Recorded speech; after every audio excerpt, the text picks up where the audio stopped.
Pai, te agradecemos pela vida, pela saúde, por mais uma oportunidade de estar em Tua presença, Senhor. Que esse programa, essa mensagem chegue nos corações das pessoas que realmente precisam, das pessoas que estão doentes, com ansiedade, depressão, Senhor Deus, e que o Senhor possa impactar o coração. Agradeço pela vida aqui do psicólogo Caio, do Luiz, do Ezra, da amiga do Luiz, da minha família que está aqui presente comigo. Em nome de Jesus, amém. Gospel Radical Podcast.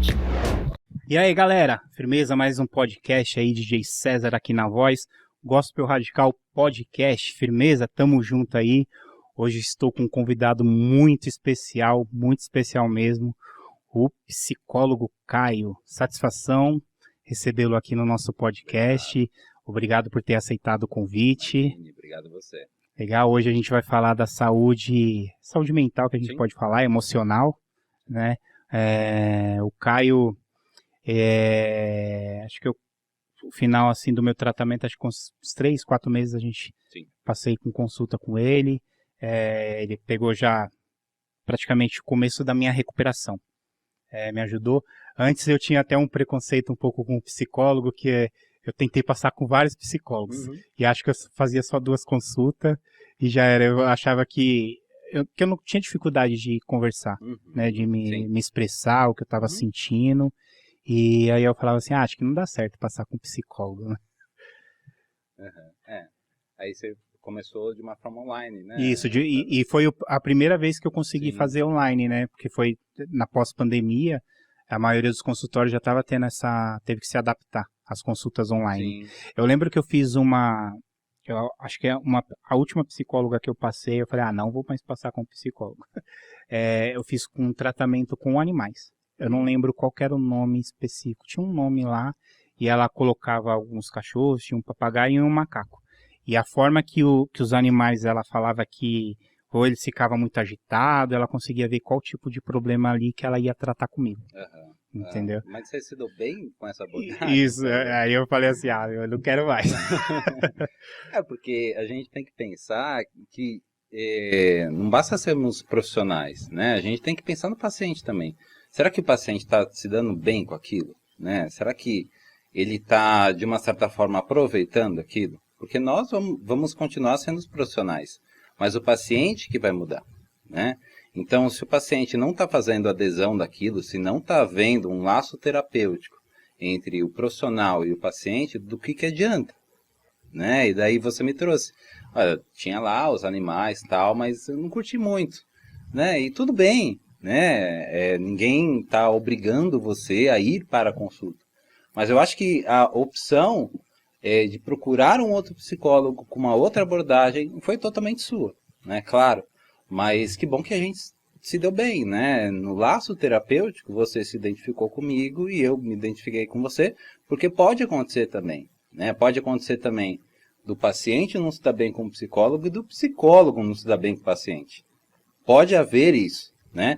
E aí há uma dificuldade. Mas quando a gente estabelece um laço terapêutico, é muito mais importante, né? Esse laço, olha, Caio, eu não estou bem, né? Mas me conta, César, um pouquinho, né? Como é que você está, enfim. E aí a gente começa a desenrolar. Isso eu acho que né? A Cris está ali no fundo, ela é minha esposa, ela acompanhou todo esse meu processo, foi uma guerreira, a minha família, ficou esse processo todo, esses 8 anos, ela teve que largar o emprego dela. Agradeço, eu amo a vida dela por ela ter cuidado de mim. É uma pessoa especial na minha vida, te amo. E foi difícil. E eu falei, Cris, acho que eu não vou conseguir passar com um psicólogo de novo. Né, que era uma parte difícil para mim comunicar com as pessoas. E ainda mais com um profissional. Eu falava assim, nossa, então, como que eu vou agir? Como que eu tenho que falar? E tudo, tal. Mas graças a Deus eu consegui pegar esse leque, né, com você. Eu só não continuei o tratamento porque a nossa agenda não batia, não estava batendo. E eu tive que voltar para a empresa. E eu não tinha um horário, nossos horários não batiam. Mas assim, agradeço pela ajuda que me deu. Também foi você abriu as portas para mim ver que eu ainda tinha esperança. E eu lembro que eu falava que eu não ia ser curado. Eu já tinha desistido, né? Não ia ser curado. E acho que uma semana antes eu falei para minha esposa, que foi onde veio a oportunidade de eu voltar ativa na vida, eu falei pra minha esposa, eu vou viver a vida tomando remédio, não vou fazer mais nada da vida. E aí a gente socorreu minha mãe, foi onde eu descobri o câncer dela. E eu falei, não, agora eu preciso me manter firme para poder ajudar minha mãe. E aí daí em diante, consegui. Às vezes eu tenho um pouco de dificuldade, agora minha mãe faleceu tem 2 semanas, e ainda voltou a ter algumas crises, mas não para me derrubar. Estou me mantendo firme, estou conseguindo trabalhar, graças a Deus. Estamos seguindo a vida. Acho que a maioria dos pacientes me perguntam isso logo na primeira sessão. E aí, você é curado? Não sei. E eu respondo isso, não sei. Porque não tem como eu saber disso. Né? Assim como os pacientes que viram e falam, olha, quantas sessões mais eu vou ter que fazer? Não sei. Eu fiz essa pergunta. Quantas sessões? Né? Não sei, porque depende. Depende de uma série de questões. Né? Depende dos remédios que você está tomando, se você é assíduo, né, na terapia, se você toma os remédios certinhos, se você toma os remédios na hora correta, enfim. Depende da sua família que te dá o apoio, né? Depende de uma série de coisas que eu não posso garantir para você. Uhum. Né? E como começou esse carinho pela psicologia? Já veio era já seu sonho trabalhar com psicologia? Ou foi algo assim que aconteceu? Começou no 2º ano do ensino médio. A minha professora de português passou um trabalho para a gente, como uma mostra de ciência, sabe? Que vai todo mundo lá no colégio, de sábado e tal. E aí era sobre história e psicologia. E eu fiquei encarregado sobre a parte de psicologia. Aí eu comecei a pesquisar, claro, ainda não conhecia os artigos científicos, não conhecia nada, porque naquela época também não era nem divulgado isso. E aí comecei a me interessar, daí surgiu o nome Freud, aí eu comecei a pesquisar mais sobre ele, aí foi que foi tomando uma outra abordagem, né? Um outro prazer que foi a psicologia. E aí, desde lá, eu venho aprendendo cada dia mais, né? Cursos, extensão, enfim. Fiz a faculdade de 2006 a 2011, a faculdade tem 5 anos de duração. Eu fiz pelo Mackenzie, então era bem difícil. Eu morava na Zona Leste, né? Na Zona Leste, Zona Leste mesmo, do lado de São Mateus. E era bem difícil me locomover até lá, mas eu ia. Né? Eu pegava 2, 3 ônibus, ia para lá, e pegava 2, 3 ônibus para voltar. Era o seu objetivo. Claro, claro. E aí meu objetivo, que foi o papel, certificado, e a partir desse certificado eu dei entrada no CRP, o Conselho Regional de Psicologia, e aí desde lá até hoje eu atuo na área de psicologia clínica. Né? O ano que vem, que vai um mês aí pro ano que vem, vão fazer 13 anos já que eu sou formado. Nossa, e que 13 legal. anos que eu... 13 anos não, 12 anos. Legal. 12 anos. E essa área, né, trabalhar com a mente é muito difícil, né? Eu acho que quando você não consegue, nem no meu caso, eu não conseguia controlar minha mente. Uhum. Não tinha, você podia ter ali 1000 pessoas falando, não, César, não é assim, ó, vai melhorar ali, isso aqui vai dar certo, total, mas eu não conseguia ter o controle da minha mente. Uhum. Quando você trabalha com pessoas, e as pessoas são subjetivas, né? Então não dá para você colocar todo mundo no mesmo balde, sacudir e puxar um, né? Que você tem que trabalhar caso a caso. E você tem que ir no ritmo do paciente, da pessoa que está ali na sua frente, né? Porque se, por exemplo, eu dou uma corrida e o paciente não me acompanha, do que adianta? Né? Se o paciente está lá, se o paciente ele escuta aquilo, né? Se ele reflete, se ele fala sobre aquilo e você está junto com ele, aí sim. Mas se você, caso contrário, é que nem na relação terapêutica que a gente estava falando agora há pouco. Não há contato, não há nada. Então, para que eu vou me deslocar daqui para lá rapidamente se o paciente ainda está parado aqui? Né? A mesma coisa ocorre, por exemplo, em quadros de depressão, de ansiedade, enfim, que o paciente tem um tempo de reação. Qual esse tempo? Não sei. Não é cronologicamente medido. Não tem nada cronologicamente medido. Mas de que o paciente vai, de uma certa forma ou de outra, ele vai entendendo aquele contexto que ele está, ele vai entendendo que ele pode modificar as situações, porque na verdade não sou eu quem posso modificar as situações. Eu sou um profissional, né? Eu trabalho ali com paciente, sei lá, 1 hora por semana, 1 hora por semana. Em alguns casos excepcionais, 2 horas por semana. Mas que, de uma certa forma, é o paciente que se cura, né? Acreditamos que a psicanálise acredita que o falar cura o paciente. Então, se, por exemplo, você está com ansiedade ou depressão, cada vez que você tocar naquilo, vai ser um ponto, né? Cada vez que você tocar naquilo, a gente vai diminuindo essa ansiedade, essa depressão, e vai colocando tudo no real, né? No hoje. Porque o hoje que é importante, né? Se a gente for pegar daqui a 2, 3 dias, mas e se acontecer aquilo? Mas, poxa, né? Vai acontecer aquilo outro, enfim. Mas ninguém sabe o que vai acontecer. Ninguém sabe o que vai acontecer daqui a 5 minutos. A tendência é que a gente continue aqui falando. Verdade. Mas ninguém sabe o que vai acontecer. Né? Então, para que você está lá na frente?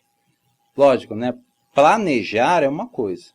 Agora, estar lá na frente, com você aqui hoje, é outra situação. É outra coisa. Outra situação em que você se corta praticamente no meio para estar lá na frente e daí metade de você está aqui hoje. Só que nem aqui hoje, nem lá na frente constitui o César inteiro, nem o paciente inteiro. Então, assim, por quê? Né? Para quê? E aí eu trouxe o exemplo da ansiedade, mas pode ser usado na depressão, pode ser usado em tantos outros transtornos por aí, que a gente possa pensar em muitas coisas, mas só que isso vai depender do paciente. Então, por isso que eu te trago, né? Quanto tempo vai demorar? Não sei. Né? Vai depender de você, de mim, do jogo que a gente estabeleceu, das regras que a gente estabeleceu, né? Então, por exemplo, o contrato terapêutico, né? Que é importantíssimo, que fala ali para você não faltar, né? Que se for faltar... Tem todo um processo, né? E também, de cada caso, o meu foi evoluindo. O meu começou com crise de ansiedade. Sim. Né? Eu chegava no serviço, entrava em choque, não conseguia trabalhar, falava, nossa, como que eu vou atender o executivo? E minha vida era muito agitada, porque eu trabalhava bastante, a gente tinha os eventos, tinha a TV, e domingo, às vezes a gente ia sair, ou às vezes eu não tinha mal tempo para a família. E foi onde eu comecei a me perder, começar a cair. Então começou na ansiedade, evoluiu para a depressão e da depressão foi para a esquizofrenia paranoide. O psiquiatra que fez o meu tratamento, no meio do lado ele colocou que não teria cura, né? Pelo caso, pela situação que... Hoje você me olhando, você fala que eu não fiquei doente. A gente teve um psicólogo amigo do Luiz que veio aqui, ele olhou assim, não, você não parece que você teve doente, mas quem conviveu comigo viu como eu fiquei. E foi evoluindo. E eu tinha muito preconceito com o tratamento. Quando eu caí na primeira internação, na clínica Veracruz, acho que foi a parte mais revoltante que eu fiquei. Eu fui pro hospital, me socorreram pro hospital, que eu tinha tentado me matar, e lá o clínico já fez o encaminhamento para mim ficar internado. E eu fiquei muito revoltado. Fiquei com raiva da minha mãe, fiquei com raiva da minha esposa que acompanhou. Teve um amigo nosso, o Bruno, que cantava junto com a gente. Ele tá no Japão, ele também acompanhou. Eu fiquei assim, revoltado por eu estar sendo internado. E ali numa situação que tinha várias outras pessoas piores que eu. Eu falava, nossa, eu não acredito. O cara que eu era, eu tendo que ficar aqui. E eu falava para elas, nem vem me visitar, eu não quero que vocês me liguem. Fiquei muito revoltado. Sim. Sim. Mas aí foi onde eu comecei a ver que realmente eu precisava de tratamento. Que tem muita gente que tem os casos de depressão e não querem se tratar. Sim. Tem muitos casos, né, César, que a gente trabalha que existe uma ansiedade, existe uma depressão, existe os dois quadros associados, que a gente pode chamar de transtorno misto. Existe o quadro, por exemplo, de uma depressão ou uma depressão maior, né? Muitos me falam, olha, Caio, estou no fundo do poço. E eu até falo que bom, porque daqui para baixo você não tem mais para onde cavar. Agora é só a gente subir, né? Então você já se encontra no fundo do poço, que bom, não importa o tamanho desse poço, importa que a gente vai conseguir subir. Cada dia sendo um dia diferente, cada passo sendo um passo importante, mas de uma forma que você olhe para trás e veja o quanto que eu evolui, né? Não importa quanto tempo vai demorar. A psicanálise não trata sobre tempo. A psicanálise trata sobre inconsciente, né? E acho que isso é muito importante. Quando a gente fala sobre um paciente deprimido, por exemplo, uma criança deprimida ou um adolescente deprimido, que pode ser que leve ao suicídio, né? Pode ter pensamentos suicidas, né? Mas trazer que nem todo o paciente que tem pensamentos suicidas está depressivo, né? Eu acho que é um erro muito comum das pessoas, principalmente daquelas que não são psicólogos, enfim, que não conhecem, achar que todo paciente deprimido está na cama, está chorando, está sozinho, né? E é um erro, talvez até, não de um ponto de vista bom, mas assim, que as pessoas talvez querem ajudar aquela pessoa.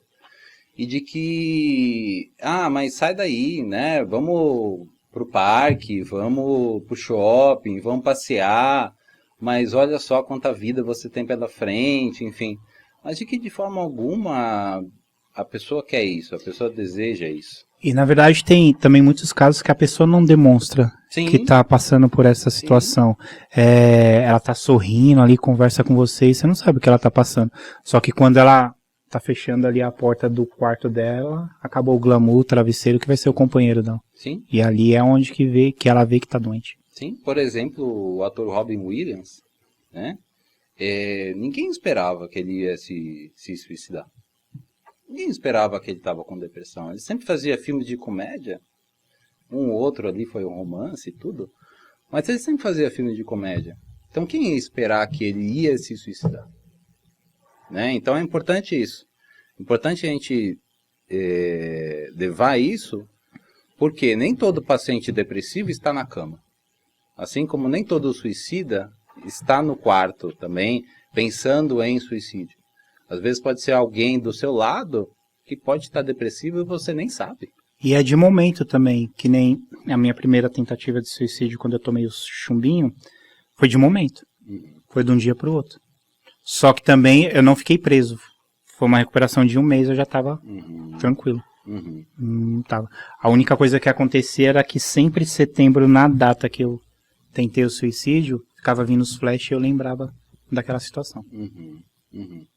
E aí, né, César, a gente pensa em como é que foi essa situação, né? Porque, assim, hoje você poderia não estar aqui, né? E aí, será que isso iria trazer algum benefício ou não para você? Né? Então, a gente tem que pensar nisso também. Mas eu acho que o paciente, ele age tanto por impulsividade, ou seja, né, eu vou tomar aqui e acabou tudo, né? Não vejo mais horizonte na frente, não vejo mais nada pela minha frente. Tanto o paciente age por um controle ali. Se acontecer isso, eu vou tentar. Se acontecer aquilo, eu vou tentar. Né? Vou deixar aquela carta de despedida preparada, vou deixar aqueles remédios ou aquela arma, né? Aquela situação toda preparada, já pré-pronta, para eu, de repente, se vir alguma coisa assim na cabeça, eu já puder me aliviar. Mas só que esse alívio não é um alívio, né? A gente sabe que em termos biológicos, talvez a pessoa ainda fique aqui. Uhum. E com sequelas. E com sequelas.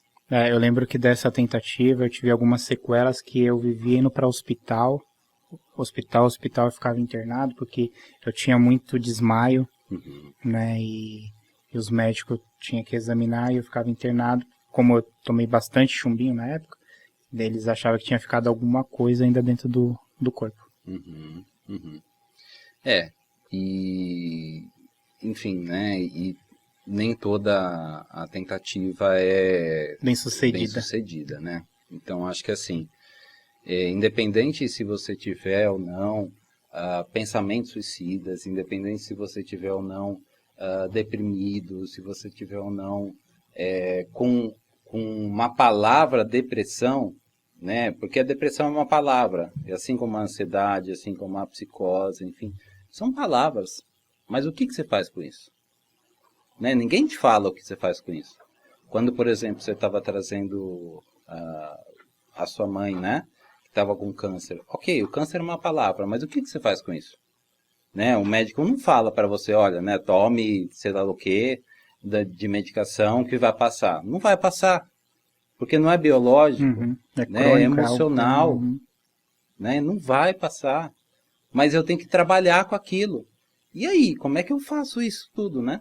Então, acho que assim, são palavras que têm que ser muito mais trabalhadas, porque independentemente da situação, ok, eu tenho depressão? Tenho. Vou trabalhar em cima? Vou.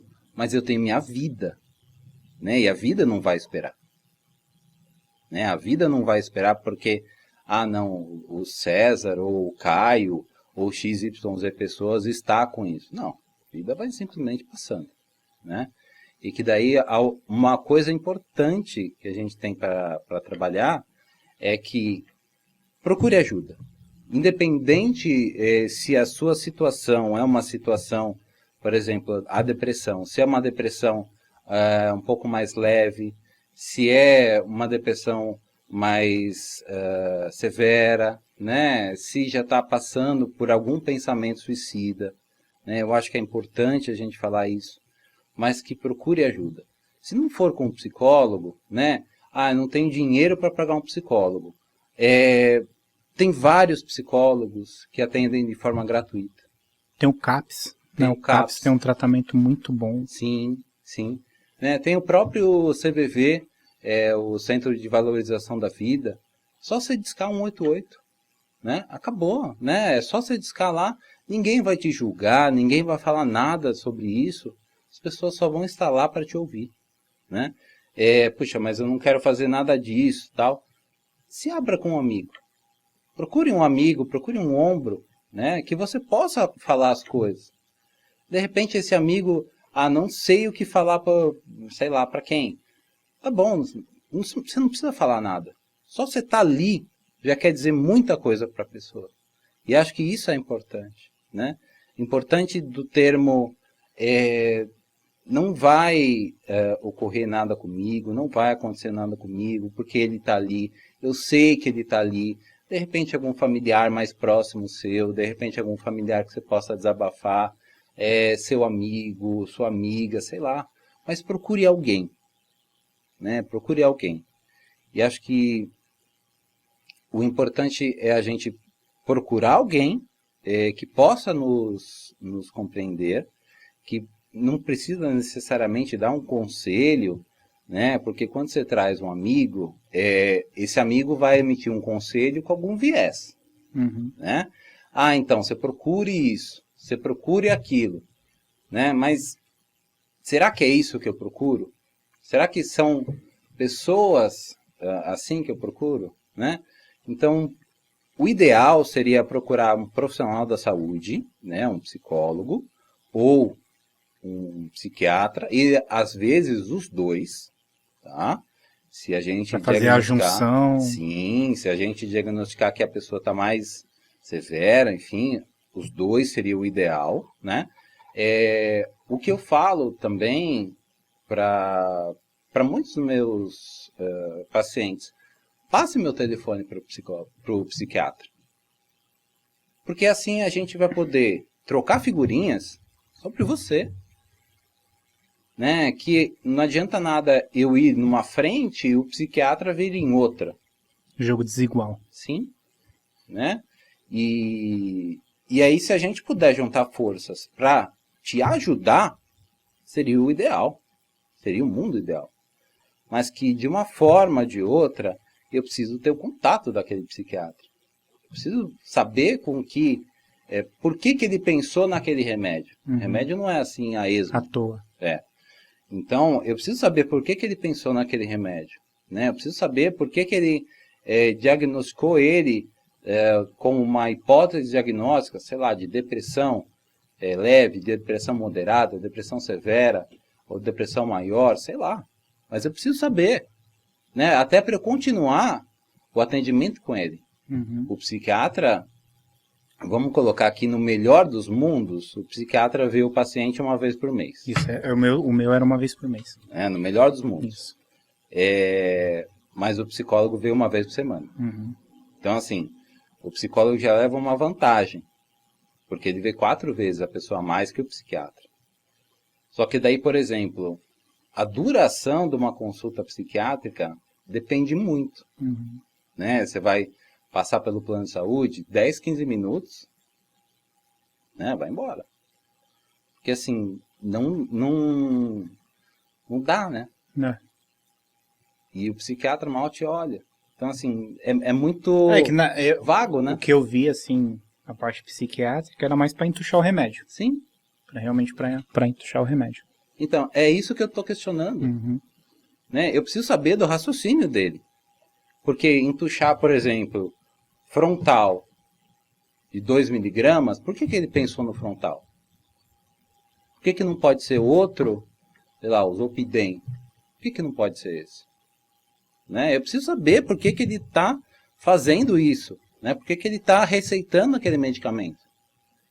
Que a guia, tanto a guia do psiquiatra, com a assinatura dele, o CRM carimbado, quanto a minha guia, que tem o meu relatório, que tenha informações básicas, mas que tenha informações com a minha assinatura, meu CRP, eles são igualmente importantes. E é muita responsabilidade para a gente colocar o CRP ou o CRM. Então eu preciso saber por que ele está receitando aquele remédio. Mas que de uma forma geral, a gente precisa entrar em contato. Uhum. Né? Se a gente não entra em contato, e se o paciente, por exemplo, não quer aderir ao remédio, a gente vai chegar lá? Vai. Mas vamos chegar, talvez, com um delay, né? um espaço maior. Mas vamos chegar lá. Né? A proposta inicial é essa. A proposta inicial é de que a gente chegue lá. Mas nesse meio tempo pode acontecer coisas. Né? O paciente pode desistir, o paciente pode desmarcar a sessão e não marcar uma outra sessão, daí a gente só se vê semana que vem, que atrapalha o processo, enfim. Uhum. Por isso que eu te falei das orientações que a gente dá no começo. Né? Acho que isso é importante também. Né? Cada coisa colocada pelo profissional é importante. E também desassociar o fato de uma tristeza e de uma depressão. O que seria uma tristeza? Por exemplo, perdi meu bichinho de estimação, meu animal de estimação. Né? Fico lá 1, 2, 3, 4. Né? O que é considerado normal, entre aspas, e muitas aspas, porque até hoje eu não sei o que é normal, mas o que seria considerado normal, padrão pelo CID, né, que é o Código Internacional de Doenças, seria de 2 semanas. Uhum. Mas que a gente sabe que os pacientes também podem apresentar menos tempo ou podem apresentar mais. E de que isso não vai caracterizar ele a sair dessa tristeza e ir para uma depressão. Uhum. Esse fato isolado, não. Né? Para ir para uma depressão, seria um conjunto de fatores que você, de repente, demonstraria para sair de uma tristeza e ir para uma depressão leve. Né? Então, por exemplo, esse conjunto que eu estou te falando, de uma tristeza, 2 a 3 semanas triste, né? Mas que a pessoa está funcional. Ela está fazendo as coisas dela, ela está trabalhando. Não impactou em nada na rotina. Não impactou na rotina. Claro, né? Ela fica triste, ela chora, né? Ela fica com saudades. Todos nós somos seres humanos, né? Todos nós. Mas de que, alguma forma, ela está funcional. Não impactou aquilo sobre a pessoa, ou sobre a rotina da pessoa. Mas de que ela está triste. Ela está chorando? Tá. Né? Isso caracterizaria a depressão? Não. Né? Caracterizaria uma tristeza. Talvez uma tristeza até mais profunda. Né? Mas de que, de forma geral, para ser considerado depressivo, para ser considerado deprimido, precisaria daí de, no mínimo, 1 mês para mais. Nesse tempo. E precisaria, por exemplo, na questão do choro, se intensificar esse choro e cada vez menos a pessoa ir pegando as coisas que antes eram da rotina dela, mas que hoje não fazem sentido mais para ela. Então, cada vez menos eu vou me aproximando mais da cama, por exemplo, aquele depressivo clássico, né? Vou me aproximando mais da cama e fazendo menos coisas do meu dia a dia. Então, chefe, hoje eu não estou legal, eu não quero almoçar, por isso não fiz almoço, né? À tarde chega tarde, mas daí a pessoa não vê as horas passando, e daí aquelas horas são sempre as mesmas, e que daí sim, perante a esses sintomas, né? A gente pode considerar a pessoa como depressiva. Entendi. E assim, na balança, não sei qual que é a crença do senhor e tal, você acha que na balança o que pesa mais realmente é a doença, o diagnóstico, ou também tem um lado espiritual? Talvez os dois. Talvez os dois pesem. Se a gente for falar de parte espiritual, claro, né? Eu como psicólogo sou neutro, tanto quanto parte espiritual, quanto parte política, enfim, neutralidade. Mas que se a gente for falar da parte espiritual, então por exemplo, se a gente for pegar um caso recente, por que o padre Marcelo Rossi teve? Ficou doente. Por que ele ficou deprimido, sendo que ele era um padre? Teoricamente, ele seria mais próximo, digamos assim, né? Seria a muralha, né? De Deus, né? Das orações, enfim. Mas ele também ficou depressivo. E o que a gente tem que levar em consideração é que somos humanos. Apesar de sermos padres, sacerdotes, ou pastores, ou isso ou aquilo, nós somos humanos. Não existe super-homem. Não. Ninguém tem peito de aço. Não. E mesmo que existisse o super-homem... Tem a fraqueza, né? Tem a criptonita. Fraqueza, né? Mesmo que existir a Mulher Maravilha, tem a fraqueza. Ela precisa descansar. Né? De que ninguém é 100% do tempo, fica 100% do tempo ativo, ou, não, daqui que eu vou fazer isso, eu posso com tudo. Não existe. Somos seres humanos. Né? E como seres humanos, somos limitados. E essa limitação já vem de natureza, já vem de fábrica para a gente. E somos seres humanos limitados e falhos.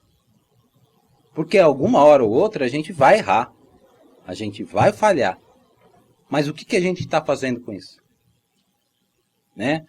Qual é o aprendizado que isso me leva? Qual é o aprendizado que isso me traz? Ou se traz algum aprendizado. Porque senão, de repente, você na outra falha... vai cometer exatamente a mesma falha.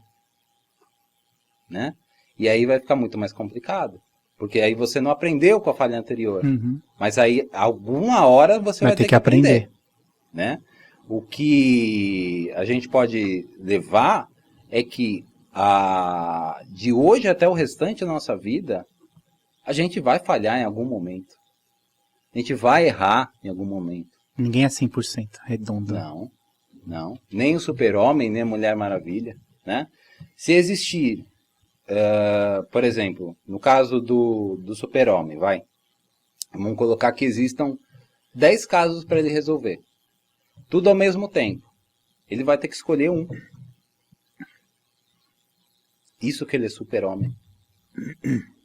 Imagina a gente. Né? Isso que ele tem super força, ele tem visão lá de raio-x, né? Laser, enfim. Mas imagina a gente. O quão falhos somos para que de repente, poxa, se são 10 situações que estão ocorrendo, se são 10 situações de emergência, que de repente eu preciso ajudar uma, as outras 9 vão ficar para trás. E, não, mas eu poderia ter feito as outras 9. Não poderia. De que você vai ter que escolher. E é essa escolha que leva ônus e bônus. Porque à medida que eu escolho um, beleza, esse um está salvo. Mas os outros 9 não. E quando eu acabar de atender aquele um, eu vou ter que escolher outro. E aí os outros 8 vão ficar ali. E também até em outras situações, né? Tipo, vamos colocar como área profissional um emprego. Apareceu uma oportunidade aqui pra mim, então eu vou nessa oportunidade. Sim. Aí chega lá na frente uns 15 dias, mas não era isso. E eu perdi aquela outra oportunidade. Sim. E aí você fica se remoendo, porque não, eu deveria ter escolhido aquela lá atrás. Sim, sim. Aí você fica se culpando, né? Mas eu poderia ter escolhido aquela. Tá, mas iria te gerar o mesmo ônus e bônus. Talvez outros, mas iria te gerar o mesmo ônus e bônus. Né? Porque a vida é uma eterna escolha. A vida é uma eterna escolha. Né? Se você escolhe passar no farol amarelo, pode ser que você passe. Ou pode ser que venha outro carro quando já está abrindo o farol, e aí? Aí entra uma outra questão, né? Tem que segurar as responsabilidades da consequência. Sim. Né? E quando você me traz isso, eu penso na culpa. Talvez a consequência seja maior ou menor aqui, talvez. Mas há consequências. Nos dois casos, nas duas possibilidades, enfim, há consequências. Mas como é que a gente vai saber dessas consequências? Vivendo. Mas vivendo um lado só. Viver os dois lados não dá.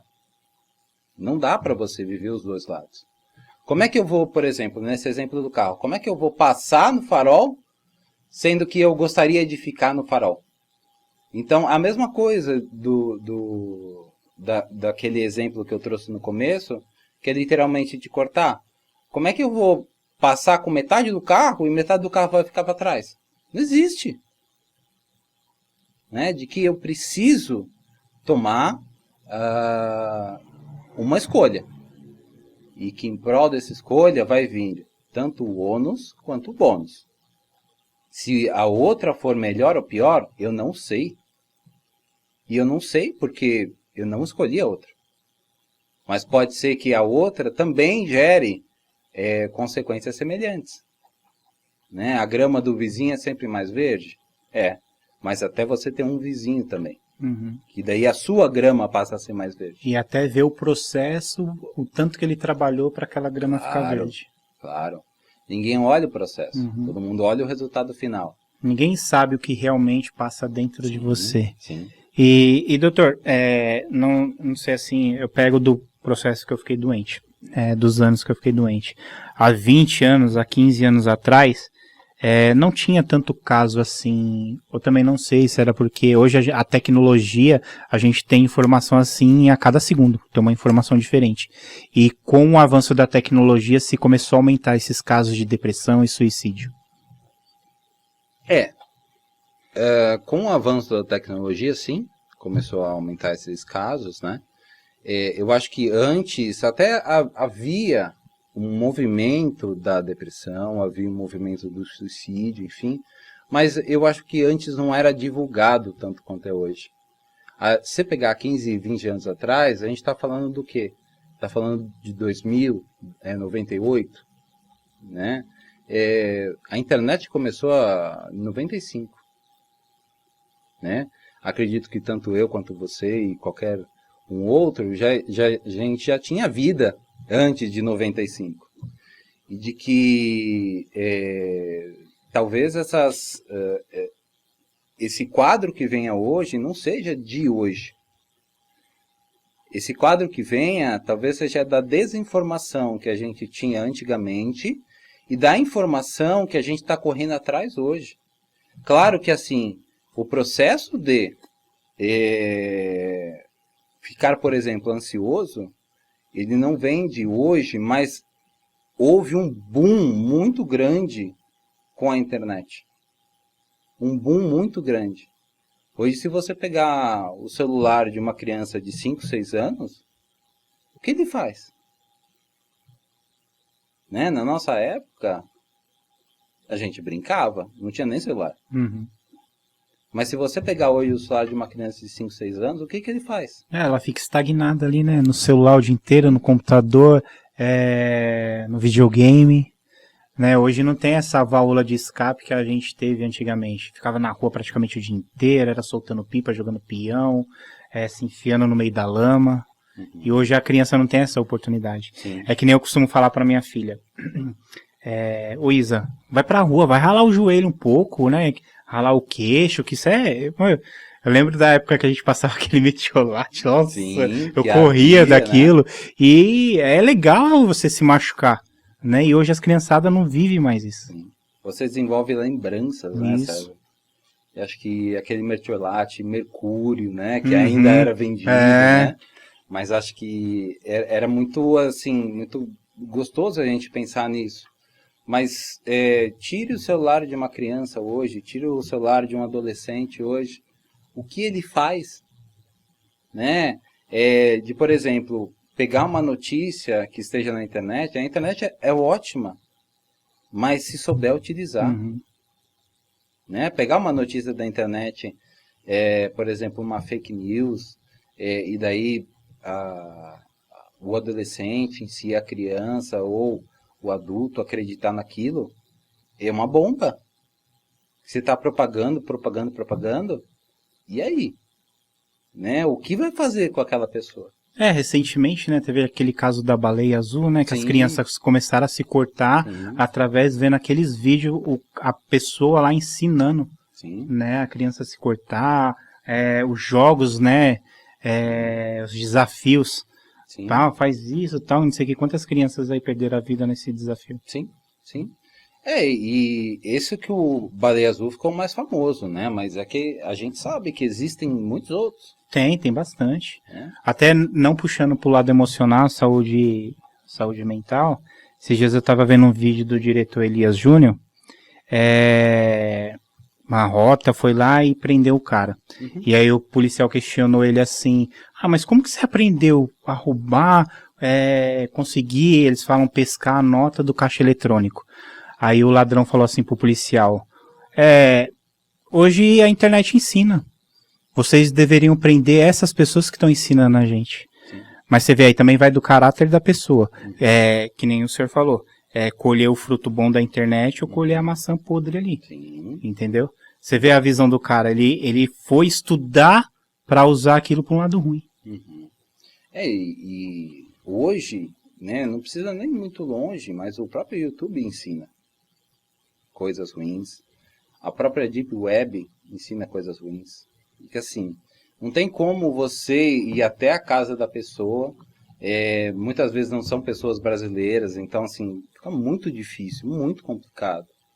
Né? Muitas vezes, mascara o IP, aí faz não sei o que, sabe? E eu fico perguntando, né, por que está ocorrendo tudo isso, para quê, o que isso vai levar, o que vai efetivar, enfim, não sei. Eu vejo crianças, que hoje em dia aprendeu vários aplicativos a hackear. E os pais não vê o peso disso, que isso é um crime. Sim. E lá na frente, com certeza ela vai adquirir mais conhecimento ainda. Uhum. Mais conhecimento. Se ela quiser ir por esse caminho, ela vai adquirir mais conhecimento. Entendeu? Né? Mas aí cabe aos pais, nesse caso, né, ficarem muito mais atentos, porque com essa evolução que teve, com esse boom que teve, hoje, eu vou falar assim, do clássico, né? O pai e a mãe saem para trabalhar e a criança, depois da escola, fica em casa. E aí, como é que você vai ter um controle sobre isso? Né? Como é que você vai saber de repente algum site, alguma coisa assim que a criança acessa? Ah, mas tem aqueles bloqueadores e tal. Mas a criança é Hoje esperta, sabe, né? hoje É sabe. esperta, claro. Eu lembro que quando começou mesmo a internet, sem ser a discada, né, que a gente tinha que... Nossa, era quase 1 hora para conectar, meia hora para conectar num site, né? A gente tinha que ir na biblioteca estudar um trabalho. Hoje você dá um Google ali, pum, já aparece praticamente o trabalho todo pronto. E o aluno já copia tudo. Sim. Né? E na nossa época era muito difícil a gente pesquisar alguma coisa, correr atrás, e hoje a criançada tem assim, ó. Sim. Às vezes eu trabalho com tecnologia, e às vezes eu peço ajuda para minha filha em alguma coisa, numa rede social, porque eu não tenho costume de ficar muito, principalmente no Instagram. Eu não tenho muito costume, então é você pergunta, pai, ela fala uma palavra, o que é isso aí? Entendeu? Sim, sim. E é muito isso, né, César? Porque assim, a gente não tem, mesmo que a gente quiser, a gente não tem esse controle sobre o que a criança está fazendo, o que a criança está vendo, qual jogo que a criança está fazendo, executando, enfim. Ela pode literalmente mascarar isso. Mas cabe a muito mais esses pais ficarem atentos, né? E aí eu chamo também a escola, né? Muitas e muitas vezes na minha carreira já tive que entrar em contato com a escola, propus uma reunião, enfim, para falar, né? Eu acho que todo mundo pode ter uma responsabilidade, pode ajudar aquela criança, aquele adolescente. E às vezes a pessoa pensa que o ajudar assim, nossa, tem que mover céus e terra, tal. E às vezes só um conselho ali, um simples conselho, você já está conseguindo ajudar aquela pessoa. Sim. E é muito mais interessante quando a gente trabalha com todas as esferas, seja da criança, seja do adolescente, seja do próprio adulto, conforme eu te trouxe, né? Já tiveram adultos aí que, olha, fala com tal pessoa, porque eu não sei explicar muito bem, enfim, né? Tiveram alguns entreveres aí que tudo bem, né? Eu não vou falar para a pessoa, não vou falar. Né? Não vou chegar na escola, ou não vou chegar para a mãe ou para o pai, não vou falar. Né? O meu negócio é na clínica, tudo. Você que se vire com seu filho. Mas o que eu estou produzindo? Né? Eu estou me fechando na minha bolha? Mas o psicólogo não é isso. O psicólogo é uma ajuda que a pessoa procura. Né? Se não fosse, por exemplo, você não viria ao meu consultório. Mesmo de uma forma online? De uma forma online, beleza. Mas você não viria. Né? Se não fosse por outras tantas pessoas, né? Também não viriam. Né? Mas elas estão lá com o intuito. Melhorar, de se curar, né? E de entender aquela situação para que ela não repita no futuro. Só que entra a parte da pessoa também, né? Como a gente estava falando no começo. Entra a parte da pessoa. Porque eu não posso fazer tudo. Eu não posso te colocar nas costas e falar, vamos lá, César, né? Vou te carregar para lá. Não posso fazer isso. Você tem que dar o primeiro passo. Sim. Senão você vai ficar estagnado ali a sua vida inteira. Sim. Né? Eu te atendo 1 hora por semana, 1 hora por semana. Mas e nos outros 6 dias e 23 horas? O que você faz? Acho que isso é bem importante. Claro, né? Se for um paciente com questões mais suicidas, se for um paciente com outras questões dessa ordem, um próprio psicótico, né? Algum paciente dessa ordem, eu disponibilizo meu celular e fica à vontade. Meu celular pessoal. E talvez na 12 anos aí, quase 12 anos de profissão, quantos psicólogos fazem isso? Por que eu estou vendo não é paciente? Estou vendo uma pessoa que está me pedindo ajuda. E para eu ajudar essa pessoa, muitas vezes, eu vou ter que disponibilizar meu celular. E tudo bem. E também até sacrificar um outro lado, Sim. né? Também ter aquele tempo com a família, né? Aquele seu tempo também que você tem o seu custo, né? Para se manter, pagar também os seus estudos que também tem que se atualizar. Sim. Né? De repente, é um prontuário, né? A gente, quando atende um paciente, a gente faz o prontuário, né? Que é basicamente ali, bem resumido o que o paciente falou, as evoluções que ele teve, enfim. Mas que a gente tem que fazer esse documento. A gente tem que estudar sobre o caso. Né? Não é assim, eu sei tudo. Não, você não sabe. Não sabe de tudo. É impossível uma pessoa saber de tudo. E é impossível mesmo uma pessoa saber de tudo. Né? Então, assim, eu tenho que estudar sobre o caso. Eu tenho que estudar para atender o paciente melhor, para ajudar ele melhor. Né? Mas muitas vezes, eu tenho que sacrificar uma coisa, conforme você me trouxe.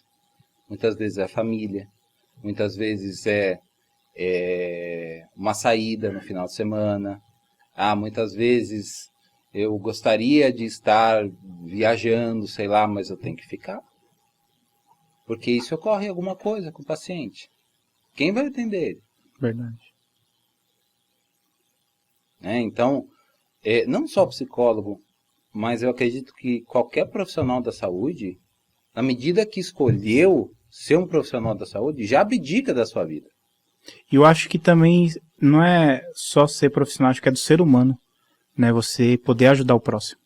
Você sabe que a pessoa ali está passando uma situação, seja ela qual for, e você sabe que você pode ir ali conversar, vamos ali dar uma saída, a pessoa não tem um alimento ali, vamos se ajuntar e vamos fazer uma cesta básica ali para a região, para aquela pessoa, e você tentar ajudar o ser humano de alguma forma. Sim. Você consegue, ninguém é mais pobre e nem mais rico que não possa ajudar. Eu acho que sim, né, César? Eu acho que à medida que você escolhe ser humano, né? Ser humano. Porque ser humano tá cheio. Mas à medida que você escolhe ser humano, você consegue tocar a outra alma, você consegue tocar o outro, você consegue se colocar no lugar do outro. Uma palavra muito usada hoje em dia que é a empatia. Você consegue fazer isso.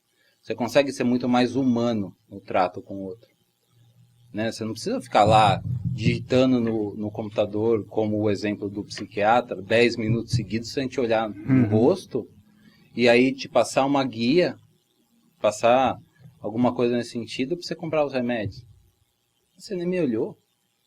O que você quer que eu compre? E às vezes nem é 10 minutos, é 2, 3 minutos ali. Sim. Né? Então, por quê? Qual o sentido nisso? Né? Você tem que olhar para a pessoa. Né? Queira ou não, você tem que acabar se compadecendo com aquilo. Claro, né? Psicólogos têm técnicas para isso. Né? Psicólogos têm que entrar, mas também tem que sair. Porque aquela responsabilidade não é sua. Aquele algo não é seu. Você tem que devolver para o paciente.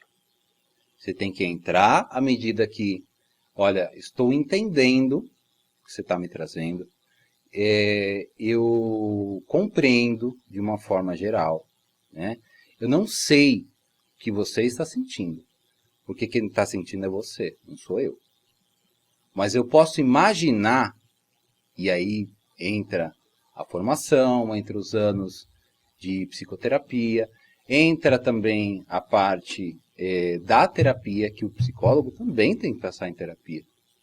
Que o psicólogo também tem que passar em supervisão. De que esse é o tripé da teoria freudiana.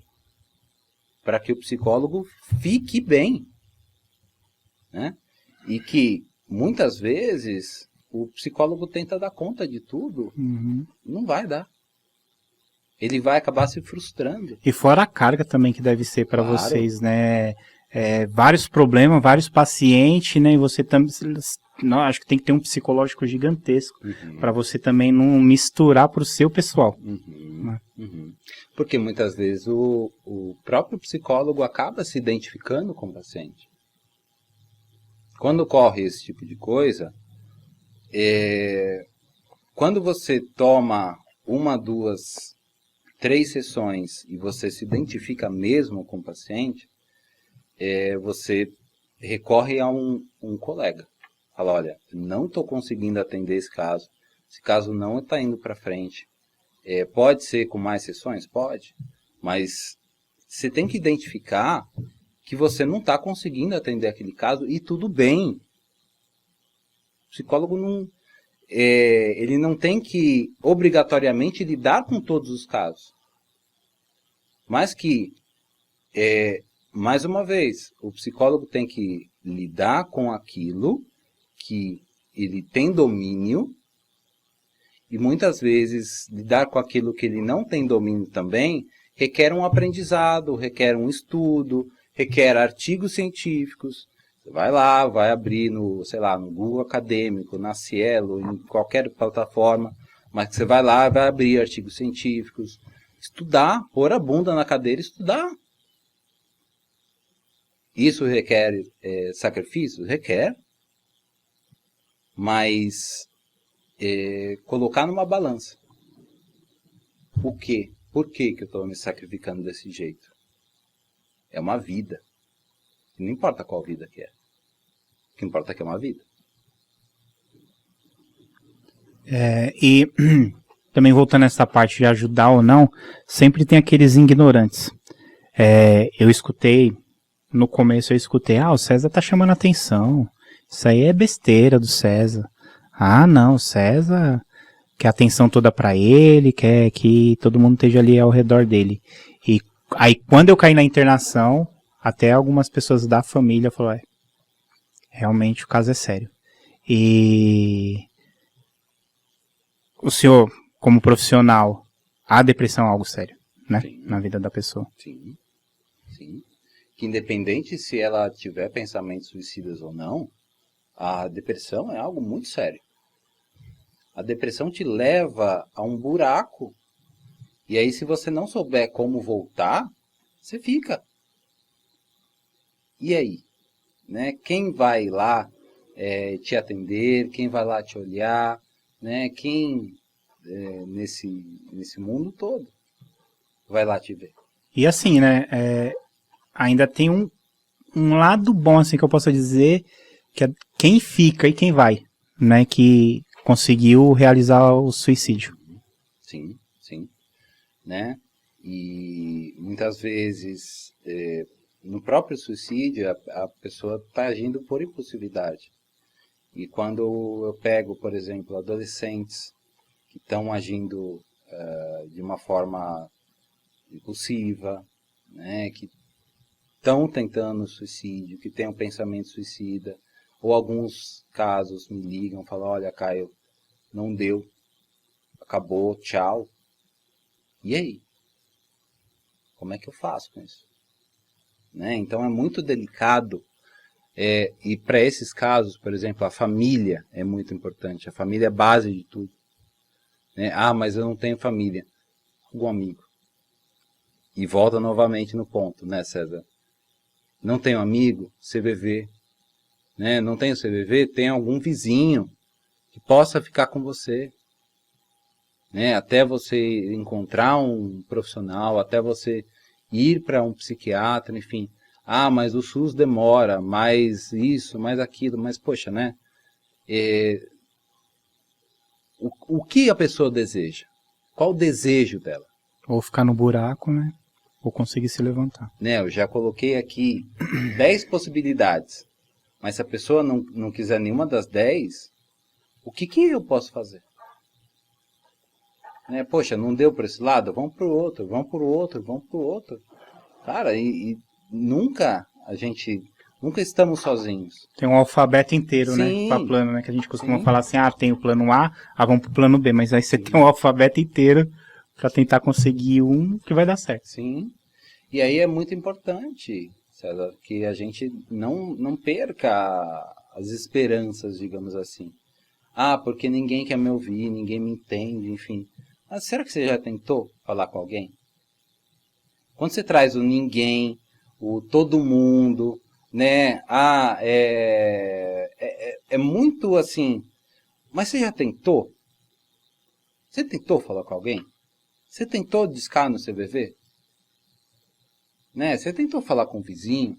Tentou falar com um amigo, com a sua prima, sei lá. Mas é muito importante que você fale. Né? É muito importante. Se você não quiser falar, fica do lado da pessoa. Não tem problema, no primeiro momento. Mas acho que é importante ter um profissional da saúde. É importante, importantíssimo. Porque sem esse profissional da saúde, ok, eu posso ficar lá, sei lá, durante quanto tempo? Mas como é que eu saio desse buraco? Né? Você está só fazendo a manutenção desse sentimento que você está, dessa tristeza, desse algo que você não sabe. E muitos pacientes me falam, olha, cara, eu não sei quando começou. Então vamos lá, vamos pesquisar junto. Porque o paciente não se sente sozinho. Uhum. E às vezes é algo até tão simples que ficou lá no passado, né, que encadeou tudo. Sim. Toda essa depressão, ansiedade. Sim. Né? Não sei quando começou. Tá. Me fala quando você teve o primeiro episódio.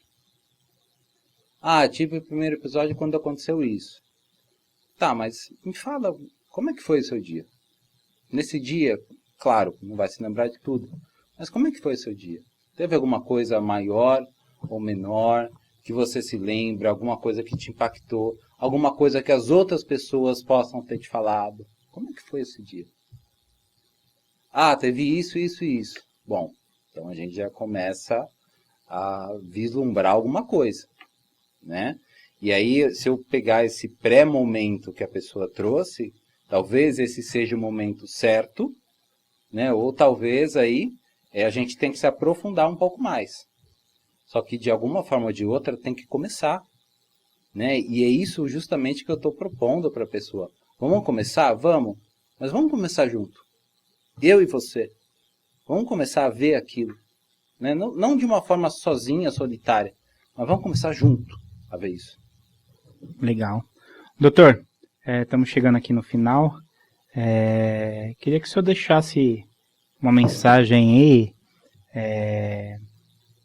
positiva, né? Para a galera que está passando por essa fase, que realmente se a pessoa se determinar, colocar o objetivo, não, eu quero vencer isso aqui, a pessoa vai conseguir passar esse processo todo da depressão, da ansiedade, de vários outros transtornos. Uhum. Eu acho que uma fala muito recorrente, sempre existe ajuda. Independente de qual seja o tipo de ajuda, você nunca está sozinho. Né? De que sempre existe com o vizinho, sempre existe o CVV, sempre existe algum profissional da saúde, sempre existe a família, né? Sempre existe alguém que possa te ouvir. Independente se ela tem ou não um viés particular dela, mas procurar que essa pessoa possa fazer a ponte justamente de que você não está sozinho, você está com alguém.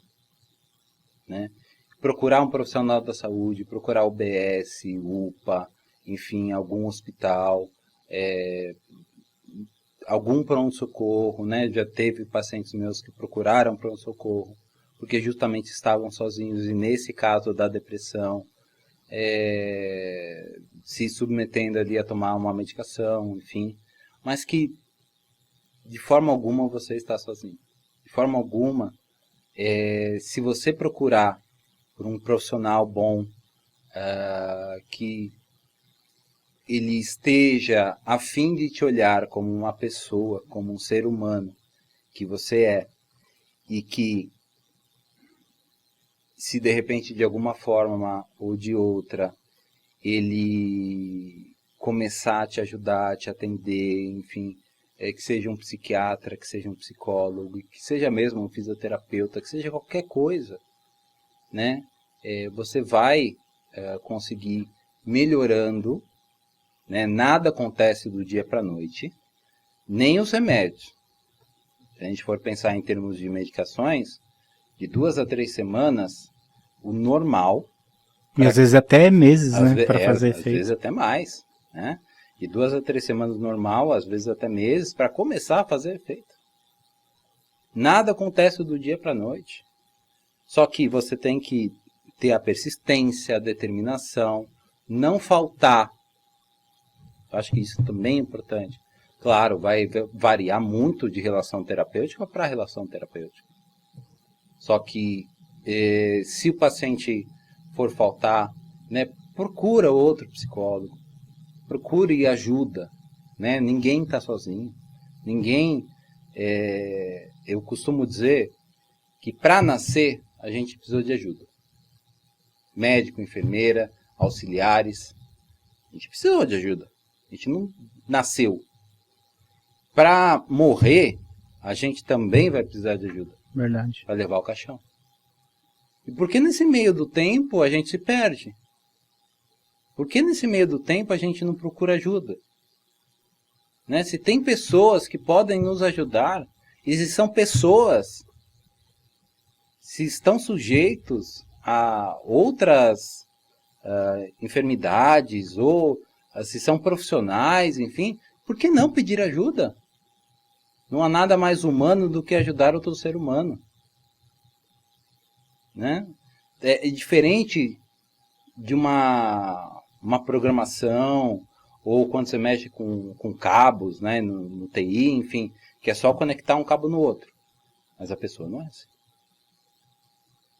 Né? A pessoa tem que ser tratada como única. A pessoa tem que ser tratada como um ser humano. E como um ser humano, ela vai sair daquela situação. Mas que isso não vai ser do dia para a noite, pode variar, conforme a pessoa também se ajuda. Força de vontade. Sim, força de vontade. E aí existe o livre-arbítrio também, né? Mas que, de uma forma geral, tem que existir esse caminhar. Porque senão você olha para trás e não tem nada. E não é legal. Que amanhã ou depois você pode recorrer novamente à mesma situação, ou talvez um pouco modificada, um pouco mascarada, que te levou àquela situação da depressão. E aí? Uhum. Né? Então, procure um profissional. Procure alguém. Procure um humano que possa te ver como um ser humano. Acho que esse é um recado assim, bem básico assim, para as pessoas, mas de que, de uma forma geral, procure outro ser humano. Legal. Doutor, mais uma vez, muito obrigado por ter aceitado o convite. Obrigado você. Tanto eu como a Gospel Radical, precisar de alguma coisa da gente, se eu quiser trazer algum estudo, algo, só falar, que vai ter o espaço aqui, junto comigo. Agradeço toda a ajuda que me deu nas consultas que eu passei. E seus contatos, para quem quiser fazer uma consulta, suas redes sociais, pode falar. Tá. Eu tenho uma página no Google, que é só você colocar lá psicólogo Caestan, que aparece. E eu tenho um e-mail que assim, funciona para os atendimentos, que é caio.estan, estan@gmail.com. Tá? Então esses são meus contatos. Dentro da minha página tem outras. Eu fazia vídeos para o YouTube, não estou fazendo mais devido à correria do dia a dia, mas que eu fazia vídeos também para o YouTube. Tem um canal no YouTube, tem a minha página no Facebook, tem a minha página no Instagram, enfim, tudo o psicólogo Caestan. Legal. E aí, galera? Saúde emocional é coisa séria e o suicídio tá matando muita gente. Beleza? Mais um programa aí, Gospel Radical Podcast. Tamo junto, abraço.